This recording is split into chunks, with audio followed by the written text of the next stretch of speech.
Hey, this is the Maximum PC No BS podcast, episode number 207 for the week of July 15th, 2013. On the show today, we will be tackling tough issues, including the death of the PC, who would have guessed?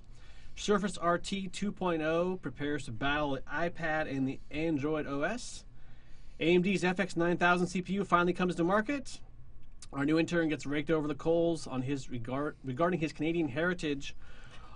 Your questions, our picks, and Gordon's rant coming up right now on this episode of the Maximum PC No BS podcast.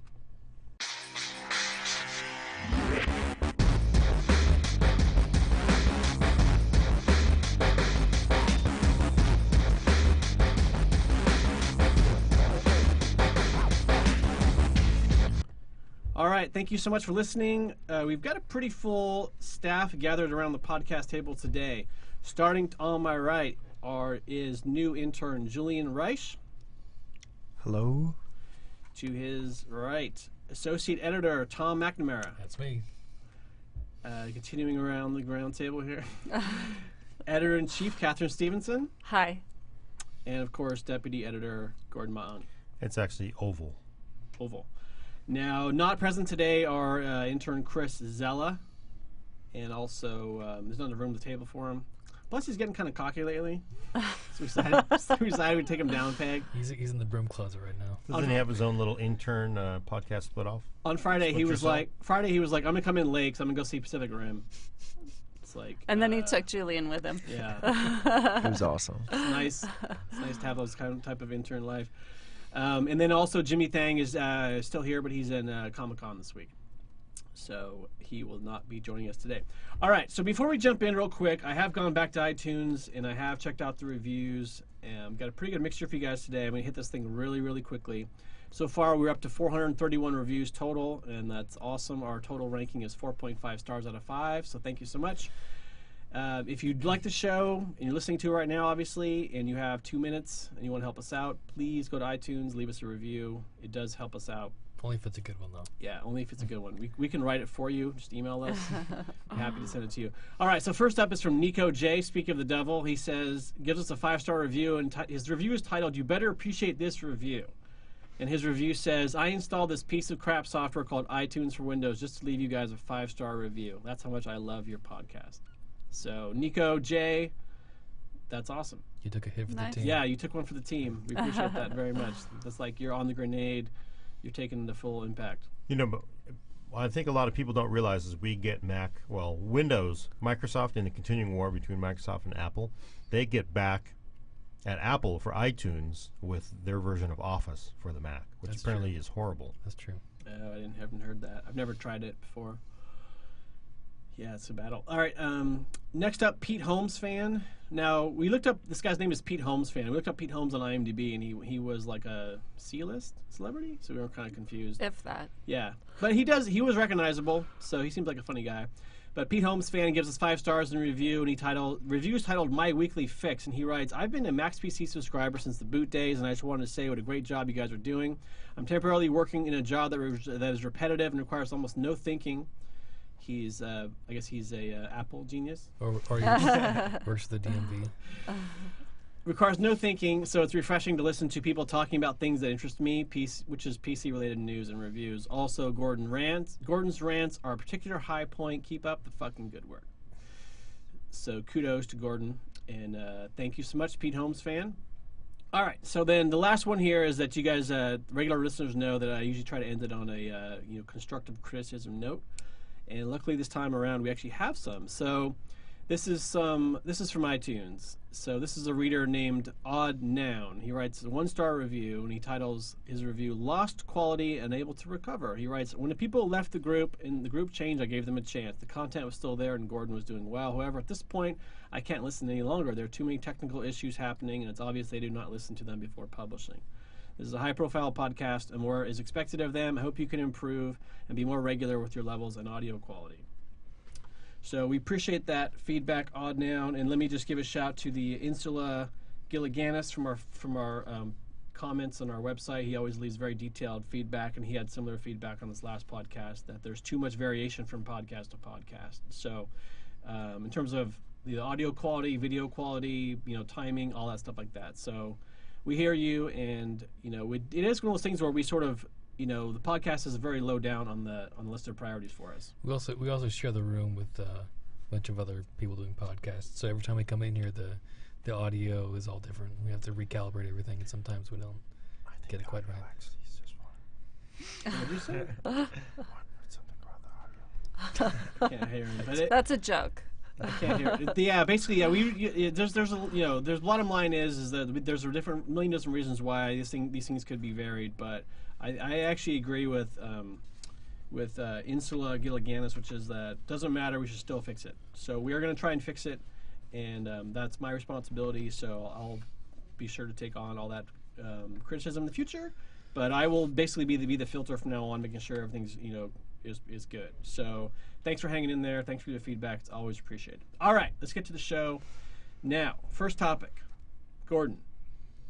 Gordon's looking at his phone, but he's more interested in talking to us about the AMD FX-9000 CPUs. What's the deal with this CPUs, Gordon? Well, so I guess of course they announced it. It's E3. They talked about their highly overclocked FX parts, 8-core, ones of 5 gigahertz on turbo, 4.7 base, and they said it would be OEM only at that point, I believe. And now apparently it is surfaced as a somewhat retail part. I guess Tiger Direct had it.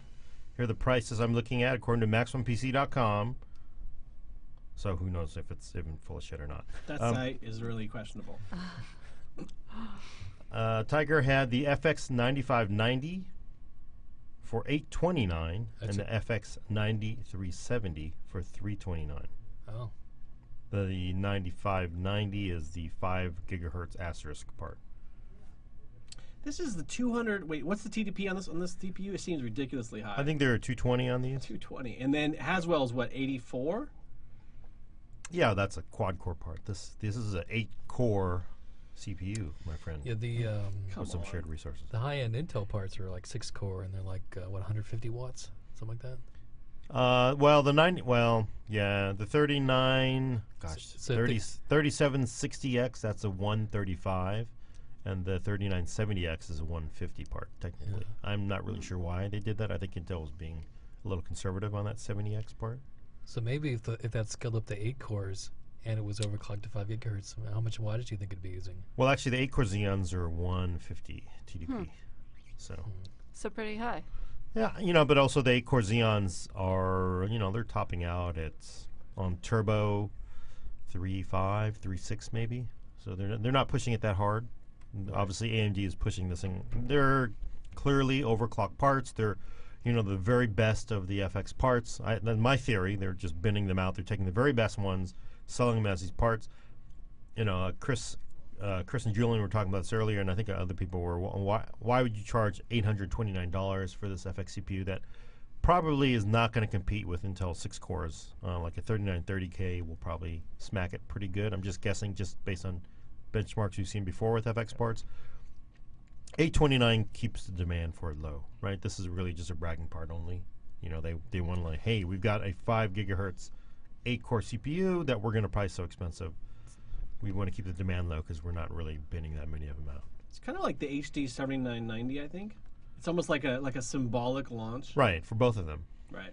It was just actually, although I don't take it really to be terrible. A lot of people are like, blah, blah, blah. But, it's a good sign that AMD is now going, hey, actually maybe this high-end enthusiast market still matters to us, right?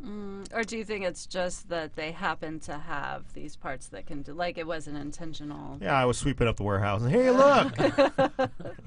No, I really do think they, AMD went through a really, really rough patch, and I think they have kind of their back in the road to recovery, and we know how it is. We all work in an American corporation. Nobody's in fucking charge, right? It's like they change, so what happened, I think, is, there was probably an internal battle where people said, we don't give a fuck about the high end, right? And then next week, we do care about the high end, and whoever's in charge now is saying it does matter. Well, they got those deals from Microsoft and Sony for their next consoles. How much money do you think they got from them? Do you think they're getting like steady amounts, or if they got like a one-time payment for doing the R&D in those things? I think it's a pretty good amount of money. Although who knows how much? Because I mean, Sony and Microsoft, they want to make as much money off those consoles as possible. They want to keep the prices down. So maybe. From my understanding on those console parts, they have set rates for like first couple of years on how much the silicone they'll charge them, and then they'll have predicted drop rates. So they'll start selling it by less and less as the console ages on. Okay. So it's like pretty steady, and like pretty predictable income. Okay. Sounds What good. is AMD's overall market share for CPUs? It's like Probably what 20%, 20ish. I mean, In it kind of goes up and down. In the low end market, I'm assuming APUs. well, yeah. Desktop would be different from the servers, and servers they're much lower. Yeah, I'm talking about just overall market share. I think generally AMD is kind of like that, right around 20%. I haven't really looked at the numbers lately. And what is it? Intel's what, like 50%? Intel is the rest. Intel's the rest. Wow. I mean, you look at the Steam numbers are actually pretty interesting. I think AMD actually has a better representation on CPU because they're for gamers, they're recognizably a very good deal. They're like, I think 30. Like, we could look right now. Yeah, I see a lot of computer builds around the $800 to $1,000 range that use the FX-6300 because it's a pretty good all-around chip for the money. Steam. Yeah, it's a tough race when you're going up against Intel because at some point there's the guys from Intel did an AMA on Reddit not too long ago, and they were saying, how is it compete with AMD? And they just said they're outgunned, outmaneuvered, out-resourced.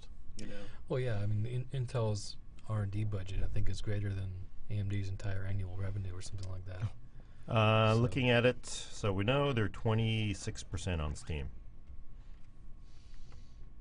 Not bad. 26.6. We actually should do a whole topic sometime where we just talk about the Steam survey. Yeah. So then, do you think people are going to buy the CPU? I don't know, man.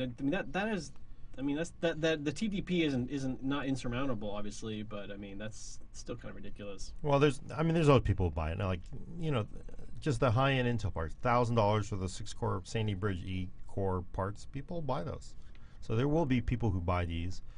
I imagine mostly it's for religious reasons more than anything. Religious reasons. Well, They need to play their religious shooter. Well, yeah, because as a value proposition, you are still better off with the Intel part. So, I mean, Right. even if you have 800, and once you get up to that price point, you might as well just get the better performer. yeah, it's it's prestige. Again, they get to they beat people forget, but AMD actually beat Intel to 1 gigahertz, which was a big deal way back when.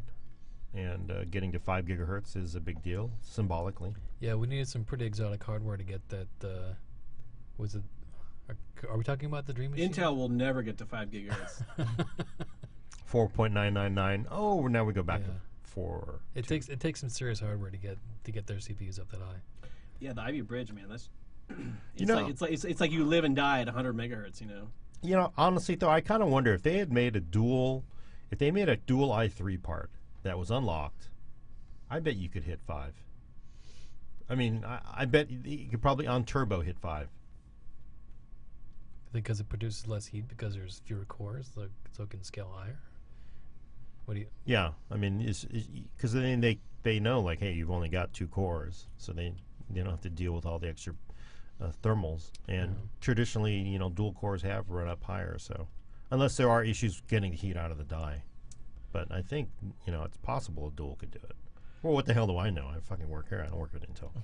It's funny. I actually just realized. I actually was thinking this today coming into the office that there's not really a whole lot of hardware coming out right now because right now we're in a lull in the GPU wars because NVIDIA says they're done launching, and AMD hasn't said anything at all. They're just being silent. And Haswell's launched, so we're sort of just we're drifting for a couple months without anything new.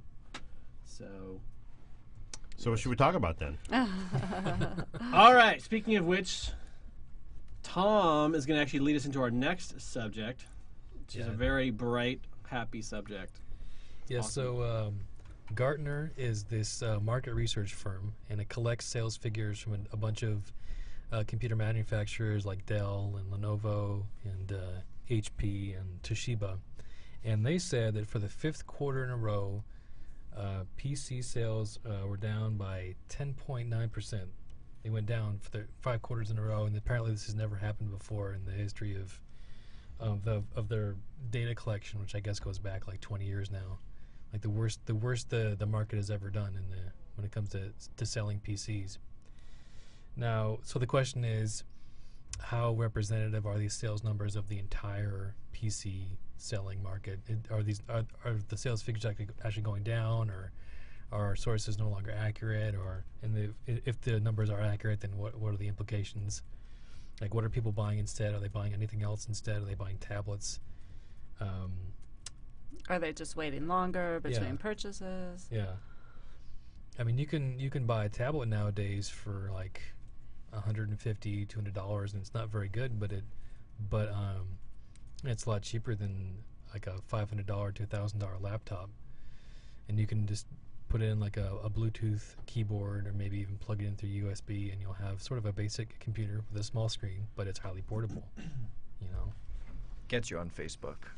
Yeah, and on Twitter you can do all the social stuff. You can watch videos on YouTube, browse the internet. See, this is the point I was making the other day to Catherine, which is that if you're an average home computer user, you don't really need an actual computer anymore, because you don't need local storage anymore. You can keep all your Gmail in Gmail, all your media could theoretically be like in Spotify or Netflix. I mean, you don't have to actually store local files anymore for the average computer user, not for Mac PC user. Oh, and I should also add that these are worldwide sales figures. In the U.S., things aren't quite as clear, where it varies from, like, say, Lenovo, for example, went up 20% in the U.S. when it comes to how many PCs that they were selling, and then Toshiba was down like 16%, and then Dell was up 6.4%, and then HP was down only 0.5%. So what's going on globally isn't necessarily, you shouldn't look too much into that. So our readers, when we posted the story on our Facebook, our readers were just like, well, this doesn't take into account systems that are being built, and obviously there's no real way to do that. And I don't think even if you added those parts to the equation, it would somehow drastically change it. like people building their own PCs. Yeah, That's a small percentage. it's still a really pretty small percentage. Yeah. So these stories are weird from our perspective, because none of this is really us. We don't really go out and buy computers from Dell or HP, Yeah. But obviously whoever used to do that isn't doing it right now. So From what we understand, the boutique guys like Origin and Digital Storm, they seem to be doing just fine. Right, yeah. Selling at least as good as they were like a year ago. So Yeah, I don't think it's a soft for the enthusiast market, because those people are dedicated. It's clearly, if you're buying a high-end PC, you're into PCs. So this is the people going out and buying, $500 PCs with monitor, keyboard, and speakers, right? Or it's IT purchases that, how much does Windows 8 play into this? Have people just been putting off upgrading because of the uncertain, like the lack of enthusiasm for Windows 8? it'd be really cool if there was like a parallel universe where they measure these things only for people who DIY their own PCs. So they would be like, the market right now is holding steady for Ivy Bridge E, and the new water cooling systems are coming online pretty. Like, it would be, you know what I mean? That would be awesome if there's a separate news agency and news agent. That'd be really cool. Somebody would have to count all it up. I actually talked to somebody from the CEA a couple of years ago, and we tried to peg how large the enthusiast market was. And he obviously, this is a Consumer Electronics Association. They got a big reach. They talked to a lot of people. He really couldn't put a finger on it, so he contacted me, and I just pulled something out of my ass. And we kind of figured maybe 5 million worldwide. It's not a bad number, not a huge number, but it's, How did you come to that number? I just it felt right. But actually he kind of said it actually kind of sounds about right. Talking to some of the vendors he talked to, and well, it's less than 10%. I mean, according to this article, it's 76 million computers were sold in the last quarter worldwide. So right. 5 million isn't really actually that outrageous. Right, and actually it's kind of interesting. I was looking at a story by Brad Chacos, the Beard, Brad Chacos. I'm not going to say where he works now, Brad, if you're listening. But he had some IDC numbers that actually didn't look too bad. He basically added up the top 5 PC vendors. And remember, so the drops we've had, they're year on year. So, 2Q 2013 versus 2Q 2012. And he says if you actually look at first quarter of 2013 versus second quarter of 2013, sales are really only off about 600,000 units, and that's from the top 5, the big guys, the tier 1 guys, and that's that's off 600,000 against a total of 76 million or so PCs sold. So I think there will be a rebound at least back towards laptops, is because tablets are unsatisfying for a few obvious reasons. One of which is that the screens are really small. Another interesting thing is who the heck is it? There's another analyst firm. I really should find the email, but they sent out some numbers on mobiles falling off the cliff, and I think, gosh, is it iSupply? I think it was iSupply, and I talked to them and I said, well, how much? And I wanted to know whether the problem we're seeing is because netbooks. Basically, netbooks are going to be extinct, right? They're practically extinct now. They're going to be extinct in a year or so. And I wanted to know how much of an impact they had if you subtracted all the netbook sales drying up, whether that made a huge difference. He said numbers are still down, but definitely he did agree that netbooks basically vaporizing. And remember, netbooks were selling like hotcakes, 3 years ago. Those disappearing, they did contribute a lot to the global sales of the PC slowdown. Yeah, I definitely see like netbooks being like tablets where everybody's like rushing out for this $300 personal computer, and then kind of like once you get it after a year, you're kind of like, it's slow as a brick. Like, I'm going to use it as my coffee table from now on. Right. Well, you realize its limitations, and Yeah. then you make adjustments. Yeah, netbooks were terrible. In some ways, it would have been better if they didn't exist. I know that Intel and Microsoft were happy they sold a license and a CPU, but they did not make a good impression on people. Although now we have Chromebooks, which are potentially taking away. And we have a new PCs. version of the Atom coming out as well, because the old Atom that was in a bunch of those netbooks, almost all of them, I think, was a pretty bad CPU. It was horrible, yes. Although, would be interesting, we have seen Atom-powered Chromebooks. It might be interesting, like a Chromebook form factor, with a smaller 10-inch screen with Chrome OS on it. I heard that. I read a story that Intel was looking to maybe ditch that Atom branding for once. Finally. Oh, really? Because they have. I mean, that's what everybody. Every time I see them, I say you need to really dump Atom, but they don't. I don't know. They're saying no. People love it. Where? Yeah. People love it. Well, they're they're core. It's Atom. They felt it was a fine brand, apparently. And as far as I know, I mean, as of a couple months ago, they were full steam ahead on the Atom name. Atom CPU will be good. I like our idea of the Core i2, is it? Core i7, no, Core i2, I think, or Core i1 even. All right. Well, this is our 9 millionth time we've covered the death of the PC. So it's not dead yet. It's still going. we're still here. It's kind of like we're I don't, we can sort of hijack sideways into the into the PC world thing, which is they ceased doing their digital or their print copy this week, which makes us the remaining print PC magazine in the entire world, but Right. at least in the U.S. That's us. So it's kind of like the same thing with this story. This death of the PC and everything else. It's like we're still here and our readers are still here.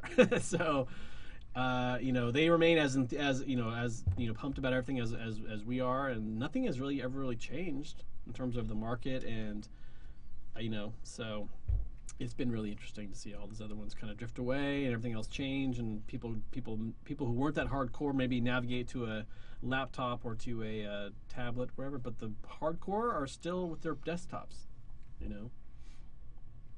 Because they know what's going on. Hmm? They know what's going on. They know what's good. Yeah, actually, I had this kind of theory that we're going to see a whole new crop of gamers from all the kids. And a lot of the kids, I know there's this assumption that a lot of kids are, either playing casual games or playing on their parents' tablets or their phones. But I will say from direct experience that, like, my son, Glenn, he loves Minecraft. And, every single one of his friends, they all play Minecraft. Granted, a lot of them are Mac users, but they're all playing, basically PC games. There's a mobile version of that too. I think it's consistently the most popular game on Android, actually. Yeah, but it's you know. despite costing like 7 times as much as they usually do. I would bet though Android mobile Minecraft is just a drop in the bucket compared to PC Minecraft, which is huge. And what I think is good is these kids are used to this experience, are used to this. You know, they know how to use mouse and keyboard, which is a lot of the limitation. Are those kids are really going to be happy going to an Xbox One or a PlayStation 4? You know, for gaming. I don't know. I mean, maybe there's a whole new crop of gamers already being brought Well, up it's on. not like Minecraft is that demanding. You know, it doesn't demand the No, it doesn't. performance of a PC. So You know, but it's a gateway game, right? You Yeah, and know, it's even you nice. can play StarCraft on integrated Intel GPUs, like Right. so low settings, but you can play it. Right, but I mean, this isn't an argument about discrete versus integrated. This is really whether they stay on the platform at all, or whether they're going to move to consoles, or whether they're going to use, you know, fucking tablets and phones to play. right. And I think there's a good chance those people are going to want to. Those kids they're going to grow up. They're going to want to be PC gamers. People really do like the simplicity of the consoles as much as as hard as it is for us to admit that or accept that. Well, yeah, however. sure. Everybody likes casual gaming. I don't mean casual gaming. I mean they just like they don't. You know, there's times where you go, well, it's not booting. You know, now I've got to upgrade my drivers. And there's people out there that just go, I don't even want to. I love casual gaming on the console too. It's fun. It's fun. So you're saying that console gaming is casual gaming? I'm sorry, but let's not pretend it's some kind of like super hardcore. We're gonna get a lot of hate mail now. I've said it before. There was someone- I don't think it's as hard. You're hardcore gaming, PC gamers, right? You can do. There's nothing wrong with saying I like to play Peggle or Angry Birds. Right. And Right, guys. I actually don't. Let you walk personally. out alone. I never played Angry Birds though. I played a lot of Peggle though. Angry Birds is pretty fun. I don't play any of those. Are you But I mean, so what do people like about console gaming? Not to bag on consoles, but it's fairly simple. You don't have to deal with maintenance, supposedly. Although there are definitely people have problems with Skyrim. People had problems with a lot of really top end games running on consoles, right? Controller's generally easier to use than a keyboard for somebody who's Really? Yeah. Wow, that's amazing to me. There's fewer buttons on a controller. What? Yeah, you're looking at No, four Yeah. buttons and a joystick, or there's Yeah. more than four. But I mean, on. keyboard has over Keyboard, 100 keys on it. There's 4 control buttons. There's some numbers on top and then a mouse button. Yeah, but if you're playing something like Left trigger, Like a right mech- trigger, like a mech top warrior. trigger, mouse trigger, diamond star circle, X, there's a lot of joystick 1, joystick 2. What the? there's a lot of shortcuts. Oh, and then directional. It tilts now. Like So if you're playing like a come on. mech warrior game No. or a flight sim or something, you're using the entire keyboard basically. If you're Yeah, playing World of it's true. Warcraft, you have like 50 different abilities that you might need to have access to at any given time. right. Can't really do that with the controller. Well, it's just intimidating when you look at it. Even though you're only using those 4 keys, it's like you got 100 other ones, and It's true. I mean, how is WoW on the console? Doesn't exist. Oh, yeah. But that's my point. And one of the reasons it doesn't exist is because of the control scheme. It just wouldn't work. I don't know. Don't you think they could take? I mean, come on. Of course, at Blizzard, maybe the problem is they can't fit enough developers into the building because it's so full of money. But maybe they think, well, why don't we dumb down the controls for consoles and just make like another $85 billion? But why haven't they done that? Well, they're putting Diablo on consoles. So, but Diablo has a much simpler control scheme. Right. You- It's a simpler game too over WoW. wait, how do we get into talking about consoles? You're the one running the discussion. All right, we're moving Oh, on. no, I'm going to point out, because I'm just going to say there will be a post, and I'm not saying I'm Insula. I know people will. There's this crazy theory that I'm posting this shit about myself on the podcast forum, but Josh is the one running this. The buck stops over here, so he's at fault for getting consoles. Gordon gets a lot of shit for all his Star Wars rants. I could be leaving that personally, but I'm not. All right, moving on. So our last topic today is going to be updates to the Surface RT and the Surface Pro. I thought RT was dead, but there appears maybe there's some life there. Catherine, fill us in. Right. Well, signs that there's life are, it started last week when Microsoft dropped the price of the Surface RT. So Wait. Let's back up one step. What is the status of the Surface Pro and Surface RT prior to this? what is the status? Like sales. Yeah, like, wise? are they selling? Is the Apple Store, or is their store, thriving? Are people walking around with them outside? I think we would be hearing a lot more from Microsoft if they were a huge success. We're definitely not getting that message from the company, so I think that right there is an indication that they haven't, definitely haven't exceeded expectations. The fact that they're dropping the price could mean that they need to get rid of some inventory. Or it could just be the precursor to a refresh, which is now expected sometime next year. Yeah, so. Maybe maybe we actually don't hear much about tablets these days, period. We don't hear much about iPad. We don't hear much about Android, Nexus, or anything like that. It could be that just everyone's in kind of a hardware sleep right now, and everyone's kind of over it. Kind of, you know what I mean? Well, I think it depends on what kind of bubble you're in.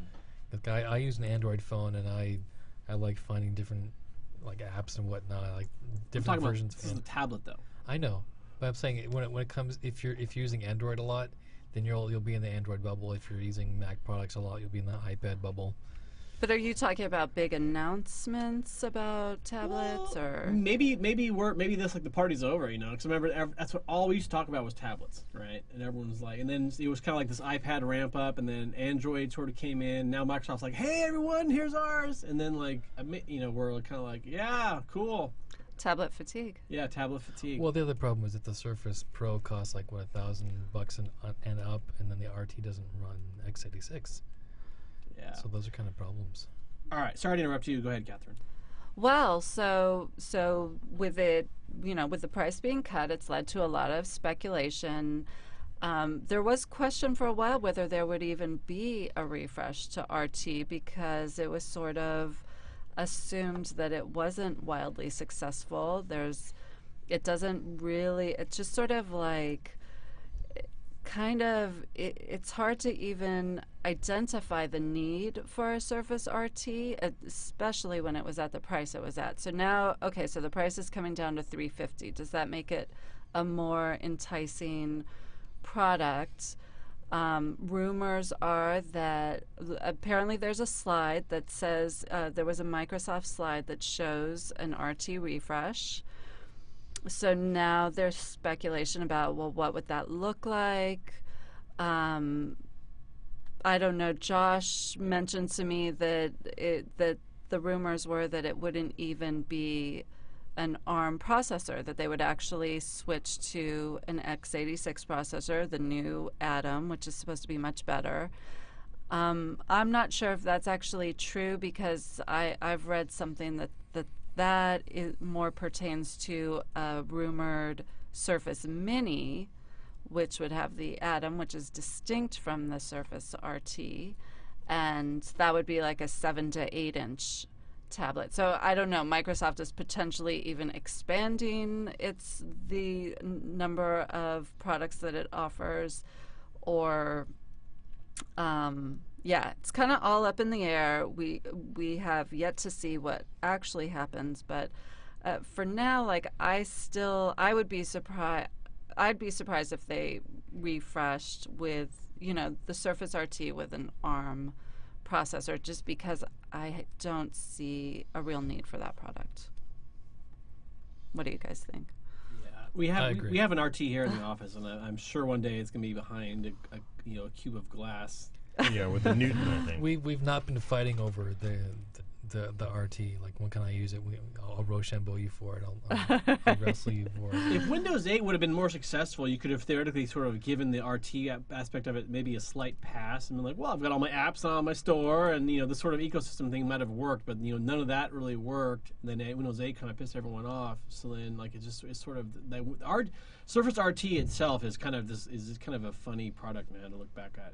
Right, but yet it looks like Microsoft might be sticking with it. So I think they have to. They will. I think they will spend money just to not have to look bad. Just to save face. Yeah. No, I don't think so. Microsoft really doesn't work that way. Because a relaunch that also has dismal sales would look even worse, wouldn't it? Go ahead, Well, Julian. I was gonna say, from what I know, there's actually I was mentioning it to you earlier, but they actually bought the factories in China and built all the machines to start making their own hardware. And given the company's like new restructuring and how they have like a device division, that I think that kind of signals that Microsoft's like moving towards an Apple model and getting in the hardware game for the long run. Well, but couldn't it stay in the hardware game with the Surface Pro and like this Mini that runs an Atom processor? Like, does RT have to be part of that even? Yeah, I think RT is necessary because it's just kind of like forcing Intel to price their Atom chips low enough to fit into these like $300 8-inch tablets. Like, I think it was the Acer one that was given out at the Build conference, or new Windows 8.1 like 8-inch tablets, like $329, and it has an Atom inside. But like, from what I understand, those that Atom pricing wouldn't have been there without pressure from ARM. Microsoft's problem is that if you look at what their, I know we had this discussion 10 million times, but if you look at what their specialty is, and the reason why people want x86 is to run legacy software and to run Office, right? Yeah. You don't need to do that on a tablet. Like, you're not sitting there on your tablet going, well, let me get my spreadsheet out here and. Well, what's a tablet though? Right. What's Well, a tablet? this is what I'm saying, is that all the growth in this market and all the rise of these tablets has been predicated upon apps and just entertainment and casual gaming and stuff like that. That's the one market that Microsoft really isn't in. So they've been trying to get into it with this app store, and so far it's been a really tough.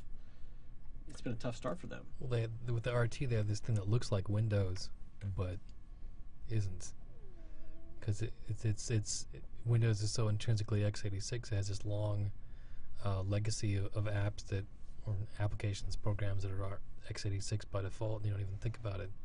So when they buy this RT thing that looks like Windows but doesn't behave like it.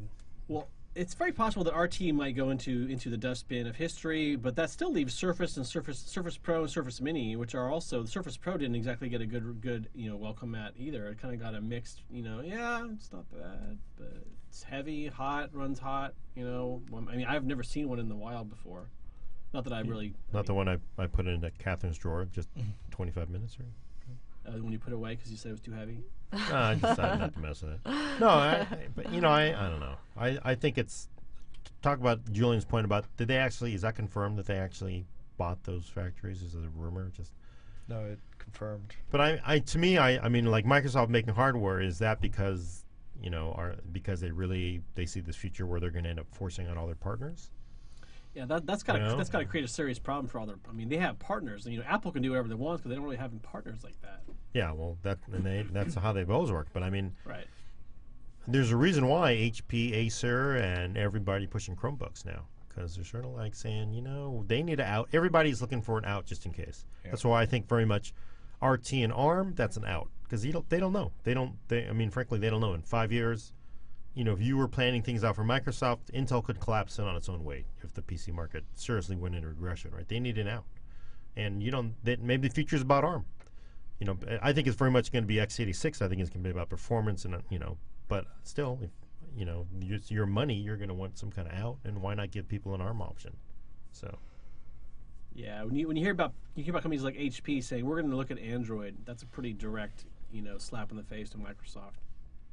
Yeah, well, they have to, because they're fighting each other now. And sometimes I kind of think Microsoft, Surface RT and Surface Pro have been kind of meh, but part of that's because I think there's a lot of internal struggles. Acer went ballistic over them doing this. They were just talking smack for weeks. So, and you got this guy cutting you a check for, well, I don't know, tens of millions of dollars, hundreds of millions of dollars, and it's your customer, and they're pissed off at you. How do you extricate yourself from that? Yeah, it'll be interesting to see what happens. When Surface Pro came out, everyone said, if you remember the reviews, everyone said, "Oh, this is going to be so epic when Haswell arrives. This is going to be so epic." So now that's happening. So we will see that happen very, very soon. We haven't seen one yet, though. I would actually love to see Surface Pro with Haswell. Well, that's most likely going to be the refresh of Yeah. Surface Pro. It's kind of just like with Ultrabooks and Sandy Bridge. Right. When it was like, this is a good idea, but runs hot, gets throttled, like kind of slow. It's like that new MacBook Air, right? It runs, I think, I read something where it runs 950 hours on a charge. I think he's exaggerating. It's like 12 or 15. Whatever, same thing. All right, well that does it for our topics. We're gonna jump into some reader questions here. Now I got a whole bunch of them here lined up. So if you guys are ready, we're just gonna jump into it here. This is first from our Gmail account. This is maximumpcpodcast@gmail.com. Haven't answered this. Haven't been to the mailbox in a while. So let me just jump into here. All right, this guy says, hey everyone, I have a disgruntled rant. You remember Agea? You guys remember that company, Agea? The physics people? Yeah. Agea Physics. That was before NVIDIA purchased them. Back in 2006, at the Game Developers Conference, they released a video of a game called Cell Factor.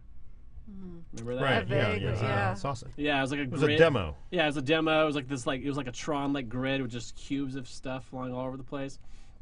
He says, here's my question. Fast forward to 2013. Why in the hell don't we have this technology running in today's games?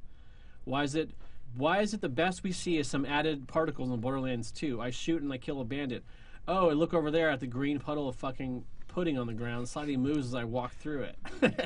Sure glad I ponied up the $1,000 clams for that NVIDIA Titan card that supports physics. Otherwise, I could never run all this mind-blowing physics on my high-end rig. What the fuck? Well, the best we are going to get is shooting holes through cloth and Metro Last Light? So that's part of the basis of his question is this is all we have from this physics stuff. Good question. Yeah.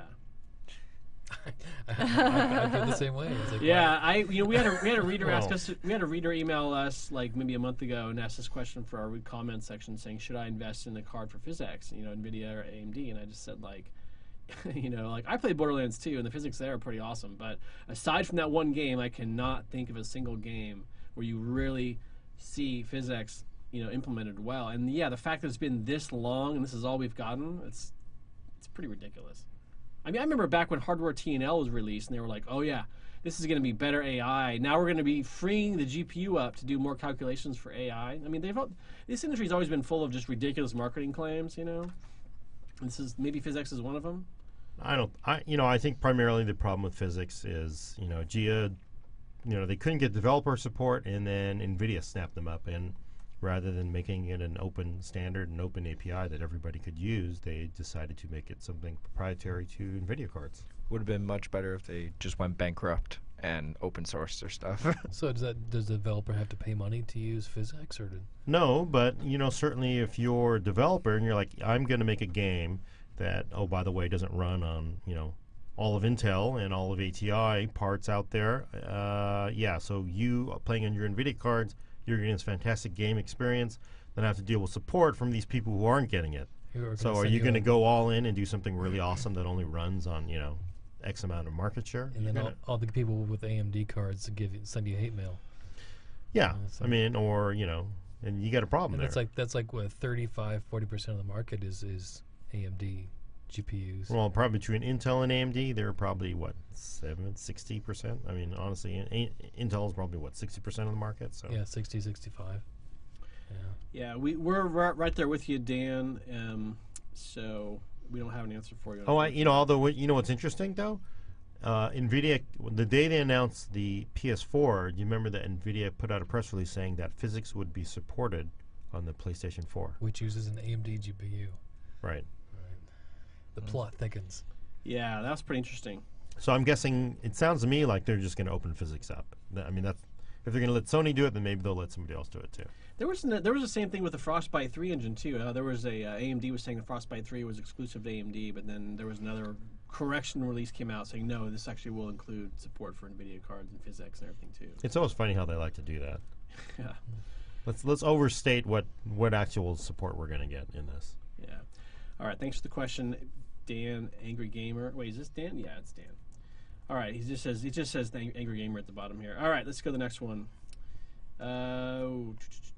Here we go. Hey guys, love the podcast, especially Gordon's rants. I'm looking to upgrade my 8800 GTX to something more modern with a budget of $150. What would you think? Well, I mean, offhand, I would probably say 7790 or a 650 Ti or a 650 Ti Boost if you can. Those are all $200+ cards, I think. Damn you, No, money. no. 7790 is around 135, 150. 7790. Yeah, Damn, I'm gonna buy one right now. yeah. No, Last I just checked, they were like 250-ish. I think. You know, you're probably 130. You're probably thinking of a different one. The 7950 is around 250 to 300. 7970 is around 300, 350 ish. Tom's right. My bad. Yeah, 7790 is a really good card. 650 Ti Boost, same exact thing. They're both super close. You do want to check your power supply if it's more than 5 years old. I'd think about replacing it altogether. But for the 7790, you want to have like I'd say at least 300 watts, maybe 400 watts. Although 8800 GTX, he's probably got a pretty beefy power supply. That was a weird era. That was when the prefix was at the end of the video card name. So there used to be 8800 GTS, and then GTX was like the hardcore. Yeah, and then the GT and the low end. Yeah. So. Yeah, Tom's right. Anyone else have any feedback? I would check. Yeah, I don't know if is that an 8 and a 6. You know, but it'll come with the adapter. Honestly, if he's running 800 GTX, I'm sure he could run The it. 7790 has a single 6-pin PCI you can Oh, output. he's yeah, good then. and then the Ti Boost and the Ti are both 6-pin as well. Yeah. So that should be fine. Thanks, Ken. Alrighty, how about this? This is a good one. No BS Crew, 2-part question. How can I tell if my CPU? This is from Todd Caldwell. Two-part question. Number one, how can I tell my CPU is the bottleneck when I'm playing games? What tools can I use to determine this? When I monitor the CPU in the Windows 7 widget while gaming, it's barely over 50%. And when I monitor the CPU in Performance tab in Windows 7 Task Manager, it never maxes out. Are these good tools, or do you recommend something different? Based on these observations, I would say my CPU is not it. I do not think my CPU is my bottleneck. Do you agree? I don't want to upgrade my CPU unnecessarily. Are there any information on what CPU he has? Or GPU? His CPU is, it says motherboard P6T Deluxe version 2. That's it. Oh, okay. Oh, and he says his i7-920 overclocked. Yeah. That's still pretty decent. I think it's decent. I wouldn't upgrade. What video card does he have? Does he say? HD 6950. Those are still pretty good. 6950? Assuming 1080p and not higher. You know. Yeah. I would put more money into the graphics card before I put it into CPU, unless you're doing something, heavily multi-threaded or something. This actually ties in with our last question, which is if you were to upgrade to like a 7790 or something like that, you'd probably see a pretty decent boost as well. I mean, maybe not a huge boost from 6950, but yeah, GPU is probably going to be your weak spot, not the CPU. Yeah. It's not like you're running a, dual core, Celeron or, ancient old Pentium 4 or something. Hey Gordon, though, do you think his the way he's measuring his CPU usage, that seems correct to me? I don't know.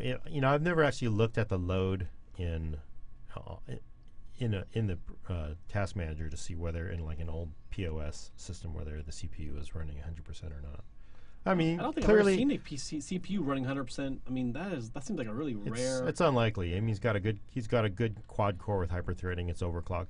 It's kind of like, yeah. I think if you put in a Haswell part, you are probably going to get somewhat better, frame rates a little bit.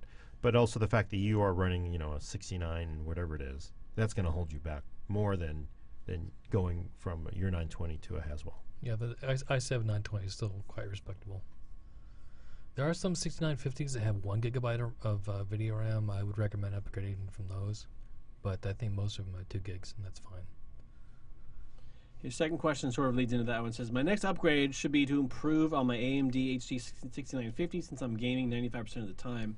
However, I'm tempted to squeak out some more performance from my i7 920, overclocked it to 3.5 with a Noctua NH-U12.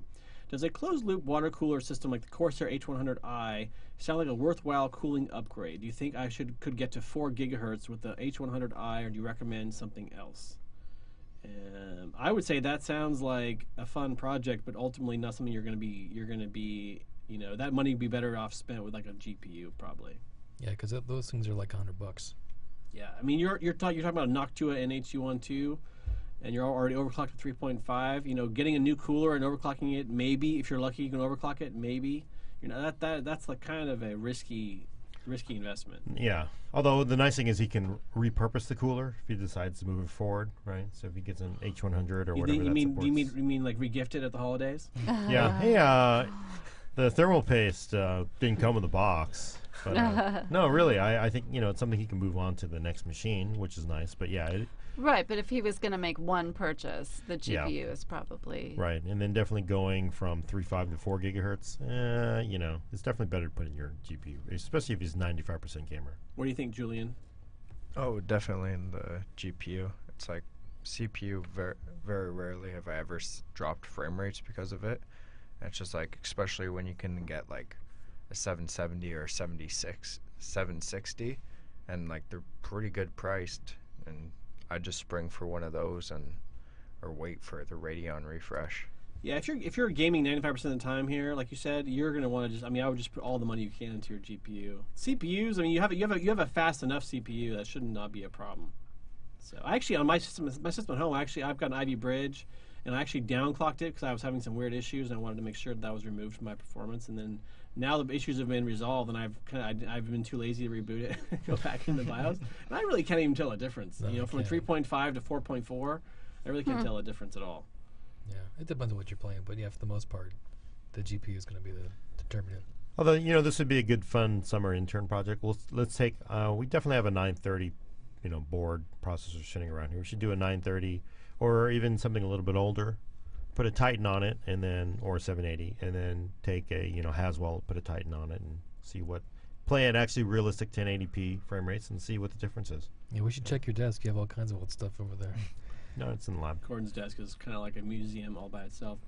All right, so Philip Edwards writes in, says, I'm looking for a new full tower or super tower. My current case is a Cooler Master HAF 932. Good old case. It has wheels and it has a huge 230 millimeter fans, which are quiet and everything's cool. The thing is, the things I don't like are having to use USB 3 5.25 inch drive base. Sorry. Poor hard drive base screws, blah, blah, blah. Basically, he says, I put 5 motherboards in this case. I'd love to upgrade to something more modern and easier to build in. I'm looking for something that can take my Corsair H100i, SLI full-length cards, lots of air, pre-drilled wheel spots. The one thing I never see mentioned is the feet mounting. I guess most people don't move their cases very much, but I roll mine in and out at least once a month. Philip, subscriber since boot.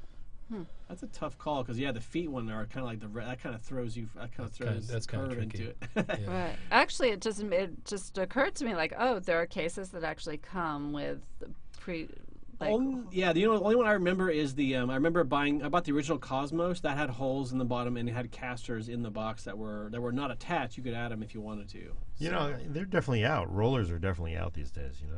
You mean out as in available or out as in not cool? They're not vogue anymore. Oh, you're right. Yeah, out as in not cool. Yeah, even the biggest cases like the Cosmos 2 and the 900D they don't have rollers. Right. You're talking about case labs and some serious server stuff. Yeah.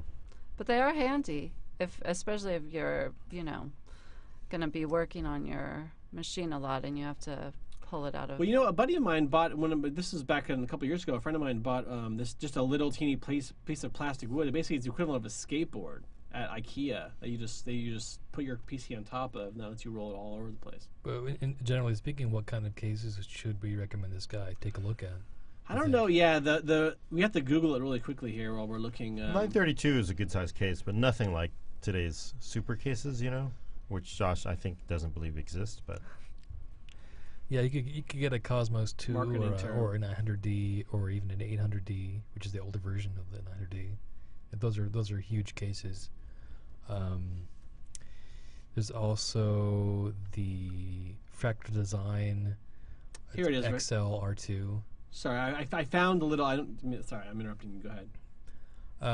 It's if you want something quiet, that's a good shot. It uses 140 millimeter fans that are pretty quiet and has soundproof panels on the side. Lots of interesting design features like the drive cage. They're in 2 separate pieces, and you can actually take the top half or the middle part out, and then rotate it like 45 degrees and put it back in just to adjust your airflow. Just little details like that are pretty interesting. I found that little holder device on Newegg. It's called the SYBA. Here's the part that annoys the shit out of me, though. This is one of my biggest pet peeves about these things, about computers in general. This product is called a quote-unquote CPU stand. Oh, I'd also take a look at the Switch 810 from NZXT. That reminds me of when Nathan used to complain about his mom.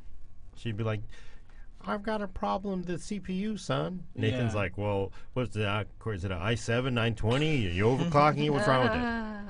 And he's like, yeah, I'm not going to help her unless she uses the term CPU correctly. My mom sometimes will ask me to inbox her. I just want to laugh. It's pretty funny.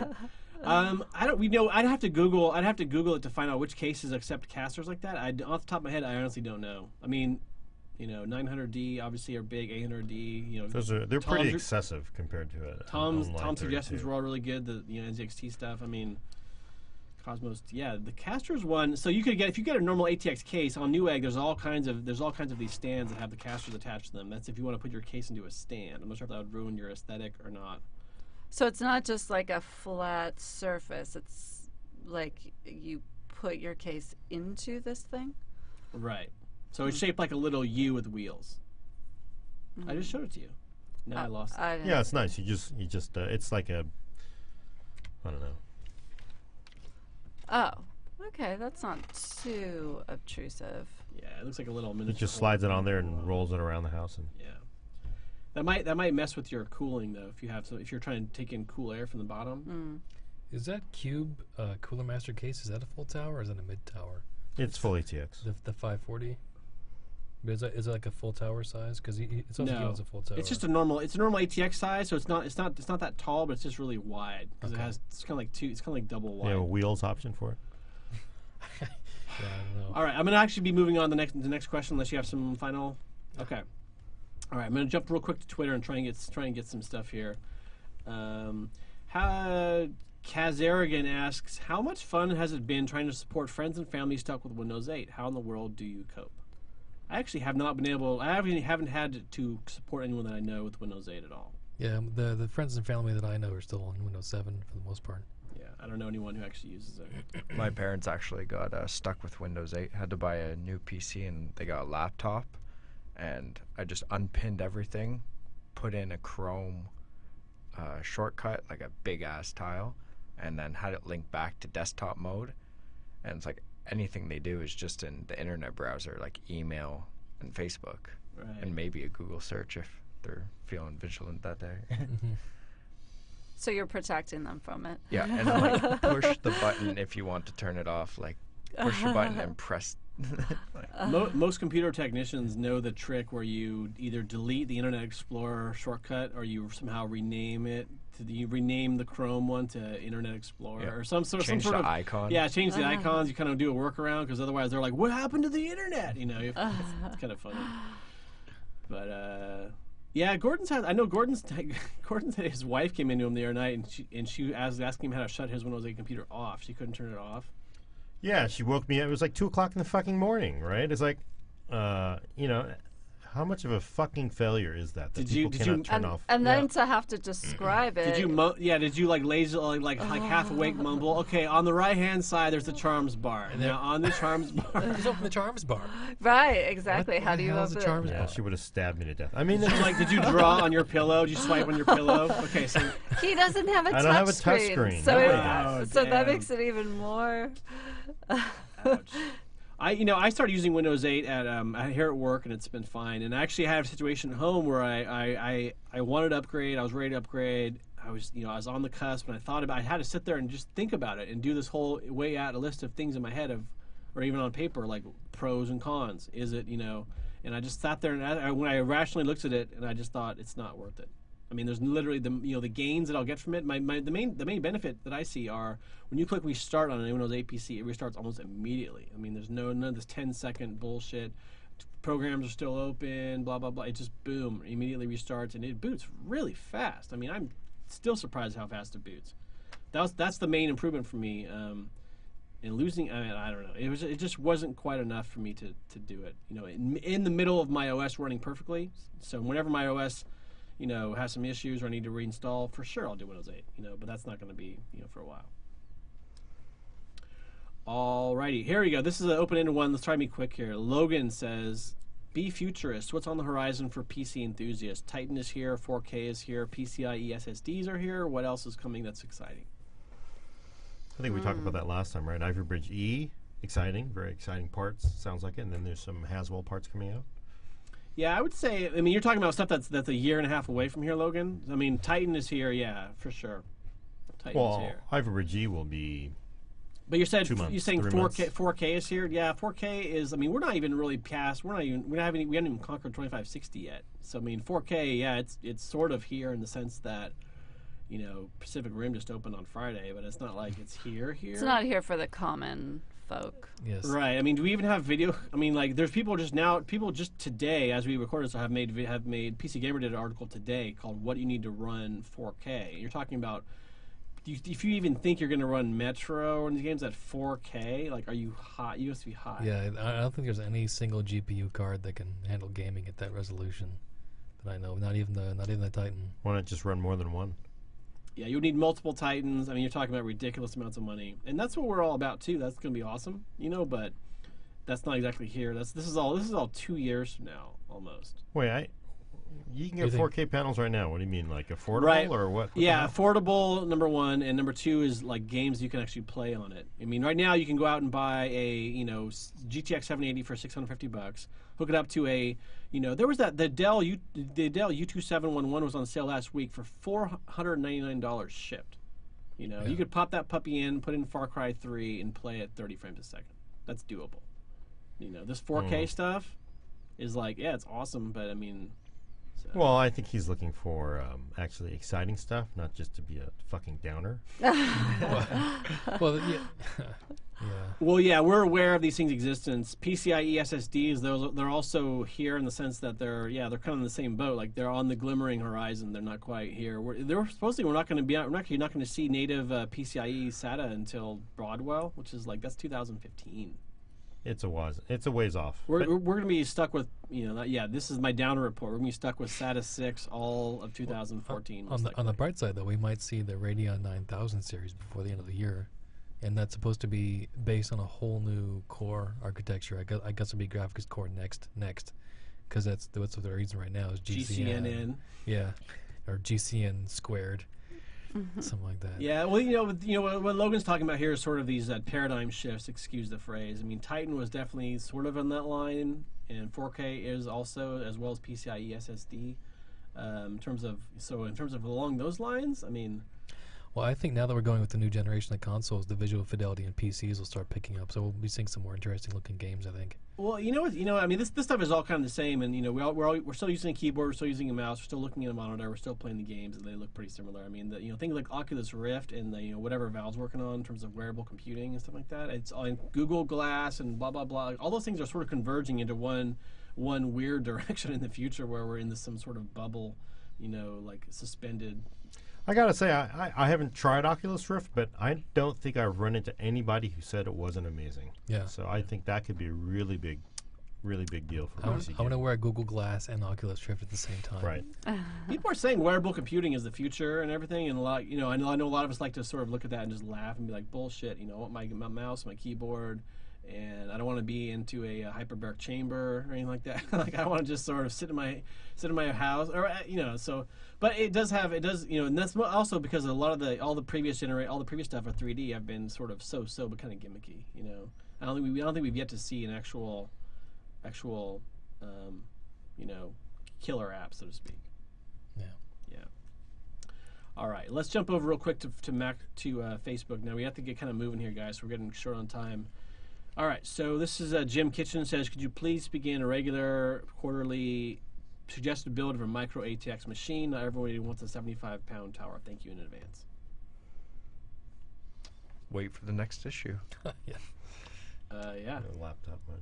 Oh, sorry about that. Yeah, we tried to do a pretty good mixture of components. So appreciate your feedback, Jim. We will do our best to accommodate you. No promises, of course. All right. Jordan Shaw says, if I switch to a card designed for video editing with Adobe, will that significantly impact the ability to play games like Arkham or Crysis on a 24-inch ultra-sharp monitor at 1080p? I have a Radeon 6850.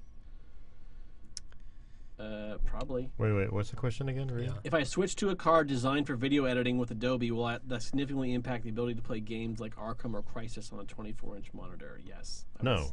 No? No. Yeah, it'll get better because he's going to buy a newer card that supports all the I thought he was Adobe talking stuff. about buying something like the card from like like sort a of Fire Quadra. Pro or Quadra. Yeah, but he No. doesn't have to. He doesn't have. Well, you don't have to. It's nice, of course, but he doesn't have to go all Well, it sounds- gourmet with that. He could just get a regular Just get a Titan. NVIDIA card that supported Titan's way too much. Yeah. It sounds like he says he has a 6850 and he wants to use that to play Batman at 2560 by 1440. No. He uses 1080. Adobe apps, Okay. and he's like, so if people don't know it, Adobe for the most part supports CUDA only on everything. Well, except for Photoshop, all right? So it's pretty much CUDA, right? They're switching. They are switching, but they haven't done it yet. So gonna if you haven't done, if you've got the old stuff, you're going to need an NVIDIA card. It makes a huge difference, believe me. Going to just even a 580 will Your video encoding time. video encoding time. There's just so much stuff that they support only CUDA. So, and I mean, what you going to a 680 or a 780? That is not going to make you go backwards in frame rates. And you get that thing we talked about earlier, physics. Yeah. All right. Ken Middleholt says doing a build, got one XFX DD BE 7950. Would it be better to go to a newer card or just drop in a second? In general, you're always better off with a second card. He has a 7950. Yes. And what's the resolution? Doesn't say. Oh, well then. That's gonna be a 1080 scenario. Yeah, then you probably wouldn't. If you're using two 7950s at that resolution would be overkill. I mean, you wouldn't even be taking advantage of the second one, really. The only way, yeah, if you're ever contemplating getting a new card or getting a second card, I mean, there's very few scenarios where getting a second card isn't the better option. The only time that applies is when you have some really old card. Like right now, people emailed us saying, "I've got a GTX 275 or something that's like 4 generations ago." Just at that point, just shit can that whole setup and just get with a 760 or something like that. That would be best. Yeah, but I mean, him dropping in a second 7950, if he gets a pretty good price on it. What do those things run? 250? They're like 230. They used to be like they were like $400. I swear, like a month or two ago. They have just plummeted in They were price. floating between 250 and 300. Yeah. Yeah, I mean, if his frame rates are a little low or he can't, is that really going to run some games on max everything? Dual 7950s? No, I mean single 7950. That Well, he that wants might be so he borderline wants- for some people. He wants some more frame rate, so his question is, should I just get a new card like a 780, or maybe he wants 7990? I don't know. He probably wants 7990. Anyways, I would say get a second card that will last you for quite a while. That's true. It will last them a long time. And AMD is supposedly going to be coming out with their new Crossfire, frame pacing driver pretty soon. Today, right as we record this podcast at 7:15, they're supposed to be coming out with it on 7:31. Yeah. I would be kind of surprised if they actually hit that target, considering we haven't heard a single peep from them in like a month about this. But What do they do with the bundles? Shouldn't they be like a double bundle? bundles- like you buy the two bundles are cards, you get like even more games because you've got two of the same cards. Yeah, if you're buying two of them, you should probably get two bundles, but apparently you don't. Really? if you buy 2 bundles, you get a Steam media account. Just everything unlocks all at once. It should just be Not like actually everything. true.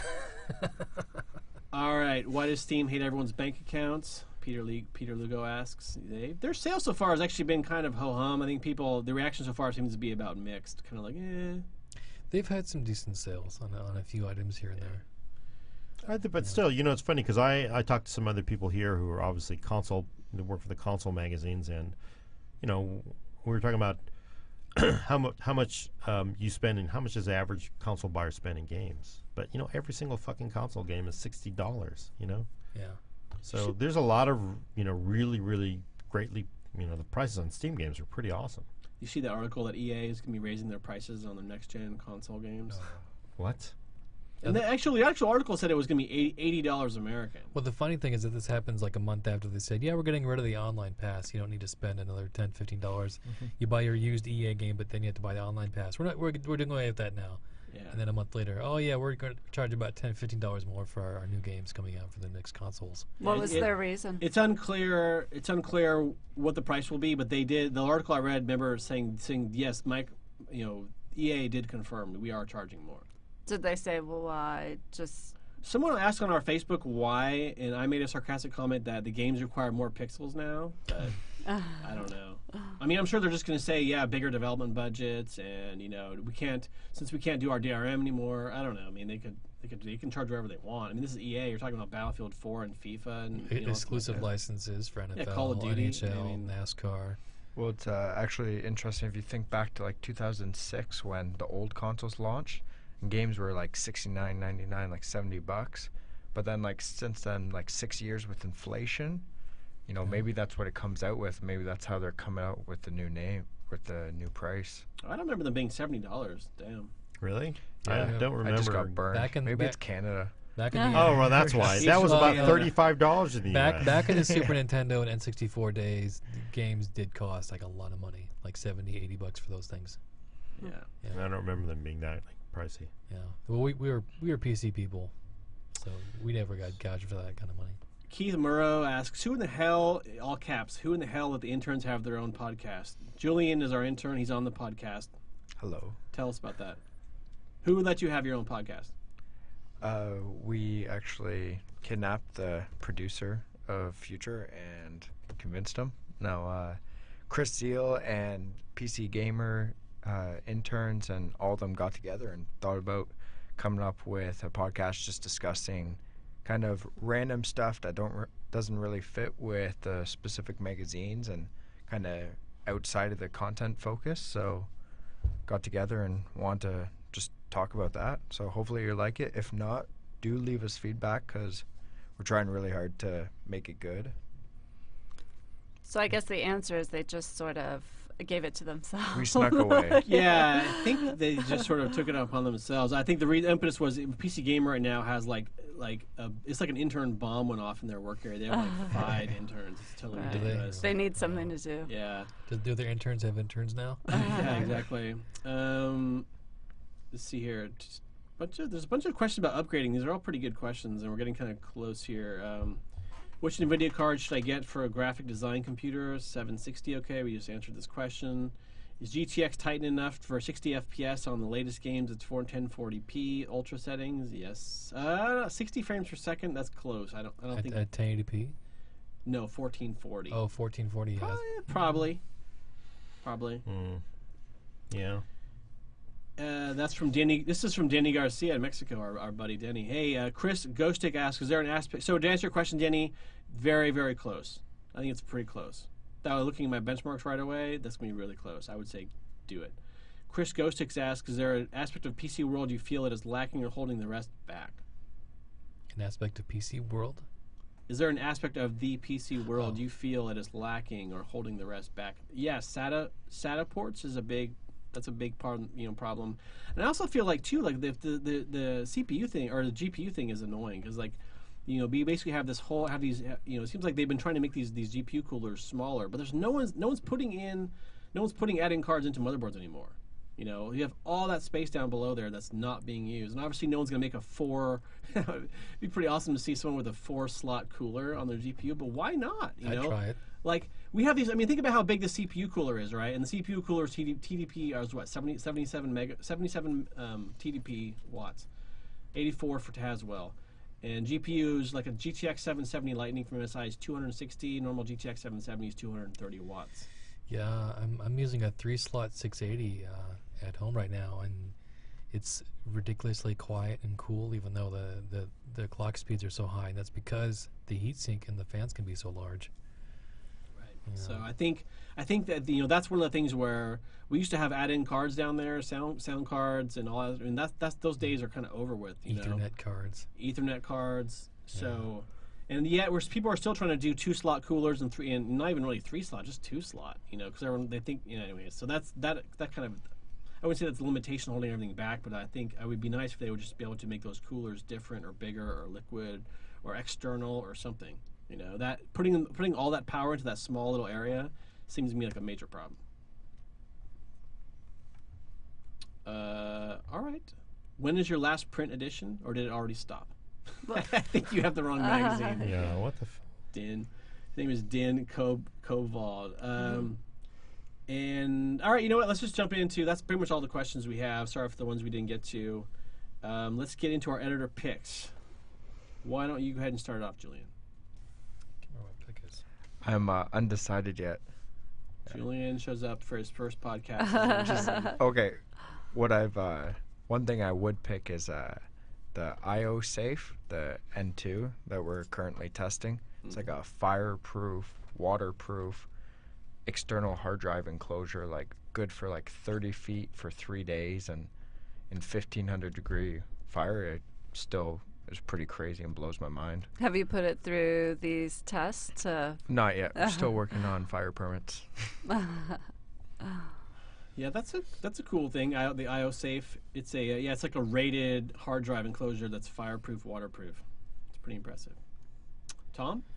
I think my pick would be a game called Fez. It was originally on the Xbox Live Arcade for a while, and it's just newly been ported over to the PC. It's sort of a 16-bit side-scrolling adventure collection game. I like it because it's relaxing, has a sort of a charming atmosphere and a charming visual style. I recommend it. It's like $10, and I think it's on sale right now at the Steam thing for like $5. So I check it out. It might have a demo. I'll have to take a look. But that's my pick. Cool. Catherine, go for it. I'm going to recommend Nine Night, and it's on my mind lately because I'm in the process of building a new machine and getting started fresh with Windows 8, and I've got to put all my programs back on there, and so that's just such a really convenient way of ticking off a bunch of programs that a lot of people have on their machines. You just go through the list. It's separated by categories. Pick out, your browser, your antivirus, your, Dropbox, if you use a password manager. Like, it just has everything on there. And then you just install all of it with one button. So, pretty handy. Yeah, there's people out there that are developers that make these tools that are just like make our lives so much easier, and it's just like you wish you could thank them in person. It saves you so much Or time. with money, PayPal. Okay. You know what? I probably will give them some money. I've been using Nine Night lately and Slim Drivers to update and install all the stuff on these new builds I've been working on. So There's a paid version of Slim Drivers, I noticed. really, take it away, Gordon. What do you got? I this week I just got this recently. I'm kind of liking it. It's the Leatherman carabiner. This is it's a little metallic thing on Gordon's keychain. Because usually I use the cheap ass carabiner, those aluminum ones that last, maybe 6 months, and then finally the spring breaks and it stops working. This thing actually is built like it'll hold up. It also has an integrated bottle opener, a little hex head for drivers, and I don't know what this little ridge part is. It feels nice and solid too. What's it called again? It's a Leatherman carabiner. Because actually I'm upgrading all my How much does it multi-tool cost? stuff. It's like $8. Not bad. All right, I've got some picks here. I've got a couple. My pick is I've actually been looking for a way to hold my cell phone where I can see it when I'm driving, so I can text. No, I'm just kidding. But I haven't wanted to have it somewhere where I could see it if I had a call coming in or whatever. And not that I could use it, but I can see it. And I did a bunch of research trying to find the right way to sort of put it somewhere on my windshield or dashboard. Anyways, I found this thing on Amazon called the Aduro U-Grip Plus Universal Dashboard Windshield Car Mount. And it's ADURO. And this thing is like $11, and it mounts on the flat part of my windshield or on my dashboard and points towards me, and it can hold any Samsung Galaxy, iPhone, pretty much you name it, it'll hold it. It has a little rubberized arms that just extend, and it's super cheap, stuck on immediately. Has never come off, holds my phone perfectly, and it's just one of those rare occasions where you spend a teeny bit of money on something and you're just completely satisfied. So I'm super stoked about this, and it's really cheap.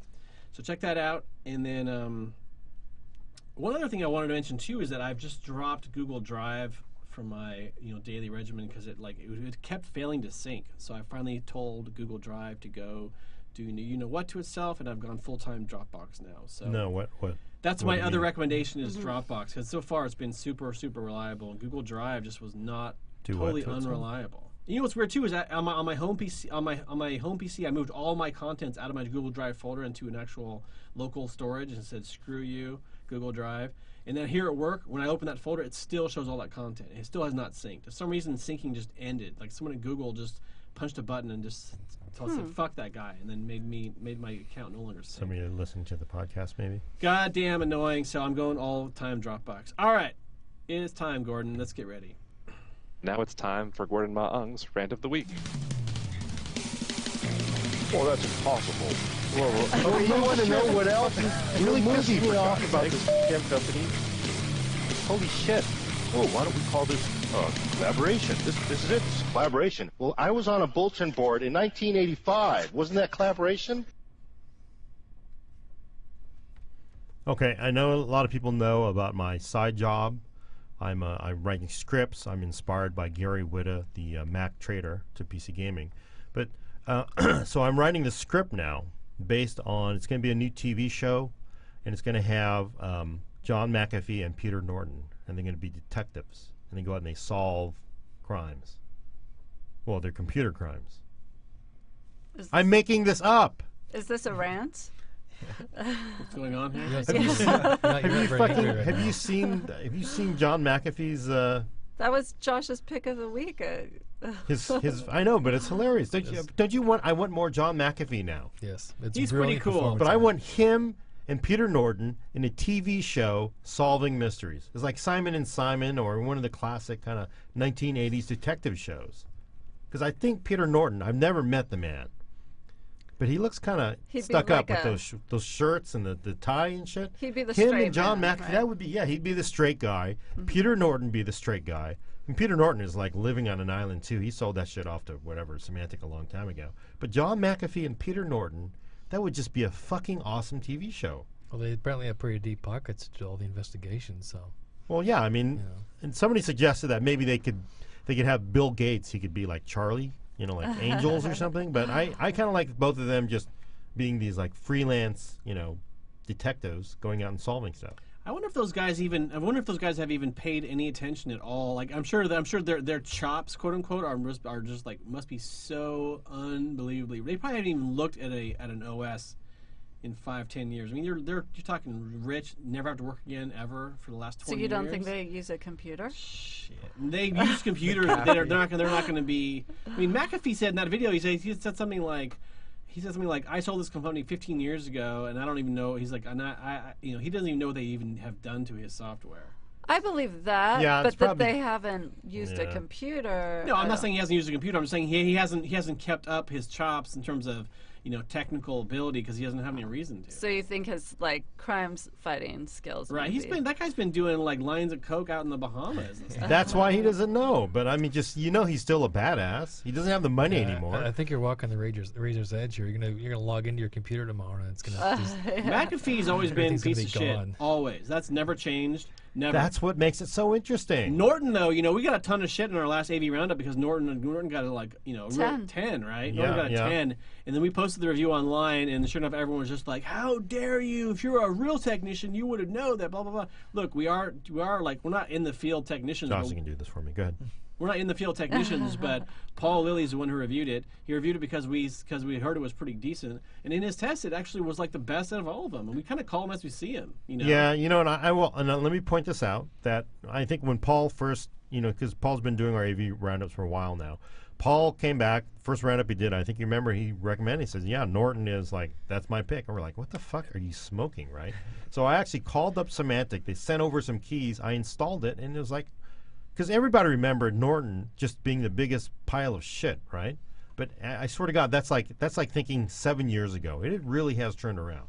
As an AV product, it's been really solid for a long time. Yeah. So Norton used to always be constantly updating itself, constantly scanning, and then the worst thing about Norton is you couldn't even it would like wrap its tentacles around your OS. You could not get it to not run, and then when you tried to uninstall it, it wouldn't fucking uninstall. Like it was literally the worst program. programs would take forever to load. what does that have to because- do with my because- TV show? Yeah, and where's the rant? Where is Right. my TV show is with like McAfee, Norton. What kind of crimes do they solve? You got to help me flesh this out because I'm trying to sell this shit to Hollywood. I want to be like Whitta here. I mean, he's probably rolling in like a I don't know what the hell would Whitta drive? I don't know, but whatever it is, Rolls Royce. it'd be nice. something British. And I want something nice like that for my shitty fucking 13-year-old car. Help me thresh. We need some. What am I gonna do with this? I'm not getting any help. No? No. All right, here's a complaint. We've got all this technology. We can do all of these fantastic things. We've got the social shit. We've got the internet, blah, blah, blah, blah. Why does it take so fucking long to toast something? You notice that? So every Friday we get our free bagels, right? You go to toast your bagel. I can put my bagel in the toaster, walk away, go get a cup of coffee, go to the can, wash my hands, go back, get my bagel. Shit's still not done.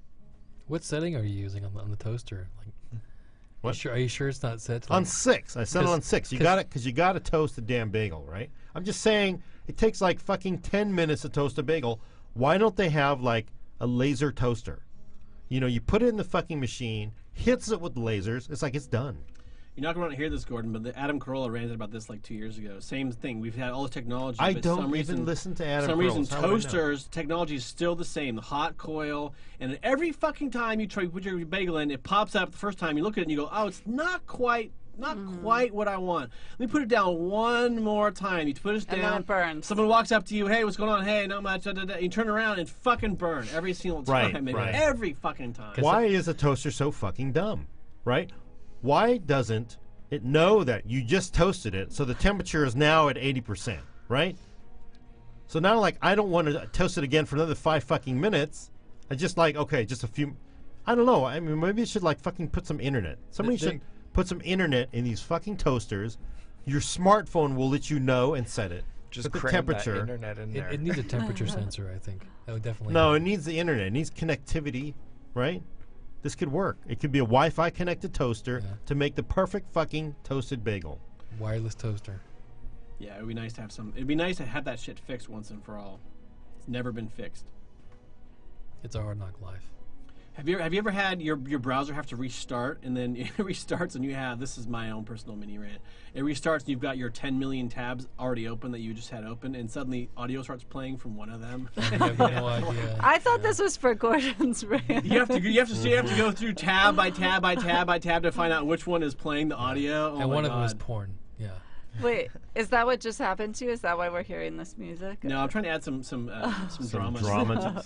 Have you actually ever had that happen where you're like you go to some certain website and you're like, okay, I need to start it up, but I don't want it to open up all the previous websites, right? But it does, so you're closing it, then you're opening it and you're closing it. Have you ever had two windows open? One has 95,000 tabs in it, and the other one just has one that you're watching Daily Show on or whatever. And you close everything down and reopen it. And it opens I don't that, watch Daily Show and all it does is open up that second tab with only one thing open. What the? There's got to be a way that your browser can figure that shit out too. That annoys me to no end too. I actually haven't had that problem with Firefox lately. It'll open like my last 3 windows or something. I did that this morning. I was like, wow. I actually remembered all the tabs are in my 3 different windows I had open. Did them all at once. That's nice. Yeah. Good stuff. Yeah. Are we building up to? Now what? I don't know what else to complain about. Yeah. Really? Well, I can't. I don't remember what the hell I complained about, and people complain about me not remembering what the fuck I complained about. You can write about that. What? Drivers. I've had lists of things. Drivers that rearrange your desktop icons. Gordon's desktop, too, you guys probably saw it on Facebook. He's got icons covering 99% of his desktop. It's Yeah, so you know what's crazy. awesome? It's like If his you make desk. the icons smaller, you can get more icons on the desktop. I don't think that's how that's supposed to work. If any of you guys saw the picture of Gordon's desktop on Facebook, you'd be horrified. There's that no you're- folders. He doesn't Yeah, use he any has folders. no No, there folders. are folders. No folders. It just looks like there's a million icons from left all the way to the far right, all the way down. All he has left is like 2 inches in the corner. It's a There's sea no of icons. little labeled squares. Every time he needs to find something, it takes him like a minute. I said, where did I put that? Do you ever go through and clean them up? Yeah, I create a folder and I just throw all the fucking icons into the folder. Right? I mean, it works great. Folder And you just full do a of search. icons. I mean, it's all about search. That's why Windows 8 search works, sort of. So I guess the question is, if you can just search, why are you having why do you have all these icons? When you get to search for the program itself. I feel like I'm in a video game here. Because it's very rare when the fucking music from the video game actually matches the scene you're in. Well, nowadays though, like in Borderlands 2, at least, you know, when there's music playing, you're fighting people, and as soon as the last person's dead, music just ends. It's pretty slick because you know when the shit's going down and when it's not, and you can kind of know when to relax and when not to relax. Well, but you know, if I were a developer though, I would use that music cue to fucking trick you, because you think, oh, it's the end boss music. No, we're just fucking with you. Yeah. That was going to be one of my picks too. Was the Tiny Tina DLC for Borderlands 2. You've had 3 fucking picks. Sorry, go ahead, I Gordon. think that was one of them. Finish your rant. No, go ahead. No, talk about Tiny whatever. No, I can't talk about it because it's just like Dream Machine. We love it. I love to talk all about it, but we can't. No one knows about it yet, so we have to wait. Hey, you know what I want to know though? Is anybody going to watch Sharknado? Shark? What? I don't know. There's some kind of like hype over this Sharknado. What the Your phone's fuck? ringing. No, we can't talk about it now. Yeah, Sharknado sounds kind of dumb. What is Fill Me In? Is this a movie? Am I hearing this correctly? It's a tornado with sharks in it. Oh, I thought you said. I thought How you did meant the sharks survive? I thought you meant NATO is a North Atlantic Treaty Organization. It's a Sharknado. What the fuck is that? It's a sci-fi show. There's a huge hype behind it. They got the viral thing going. Everybody's excited. It's just bad camping movie. I gotta go with the fire cane. The hurricane made of fire. Yeah, Sharknado is viral. It's got a lot of buzz. You know, director J.J. Abrams. Are you fucking kidding? You're kidding, right? No. No. That didn't happen. Oh wait, sorry, I was looking at something else. I said related movies. Sorry, director is no one you know. What is related to a movie that is about a tornado made of sharks? It was over here. It says, yeah, it doesn't. It just says the tagline for the movie is "Enough said." There's not even any explanation. It needs Quint. What they need to do is have Quint from Jaws and Sharknado. No, you Maybe guys he'll don't do even a know. cameo. Yeah, heartwarming coming-of-age story about a ragtag group of sharks uprooted from their home by another Mother Nature's fury. The sharks must band together and overcome adversity and strife while trying desperately to make their way back to the only home they've ever known. Battling chainsaw-wielding humans and the B-list actors trying desperately to throw themselves into the displaced shark's mouth every chance they get. If you love sharks and tornadoes, well, now you don't have to choose. Do yourself a favor and see this one before the Oscars. I know. No, that got made into a movie. That- My fucking John McAfee, Peter Norton TV show. That can happen. Well, Sharknado sounds like a movie that's trying to be bad. I think the best kind of bad is when it happens unintentionally, when they're trying to be good. You know what I really hate though is when the fucking marketers are like, we're gonna exploit because Comic-Con is going on this week or soon. We're gonna exploit that. We're gonna make this viral. Remember Sharks on a Plane or what a plane? Snakes on a plane, Yeah. right? What? Yeah. I saw that shit. Was like, what the fuck? You'd have to be so stoned for that shit to be entertaining. It was not that good. Sharknado has Tara Reid in it and Ian Ziering from 90210. At the same time. I have no idea who that is. Wow. Well, That is about all the time that we have. Thanks so much for listening, everybody. That's going to wrap it up for today. Check us out online. We're at MaximumPC.com. Be sure and follow us on Twitter and Facebook. And again, if you have one moment, please go to iTunes, give us a rating. We'd really appreciate it. If you have some questions for us, too, but they're kind of long and detailed, instead of emailing us or Twittering us or Facebooking us, just go to our forums. We have a lot of active users there, a lot of great information. If you want to call in, leave a message for us, we can play it on the podcast, which no one has done in a while. Please do not be afraid to do that. Call us, 1-877-404-1337, extension 1337. Leave a voicemail that's short and to the point. We will play it on the show if it's good. That's about it for us. You can subscribe digitally on Google Play, iTunes, Kindle, Nook, and Zinio. And on behalf of Gordon Ung, Katherine Stevenson, Tom McNamara, and Julian Reich, we are out. See you next time.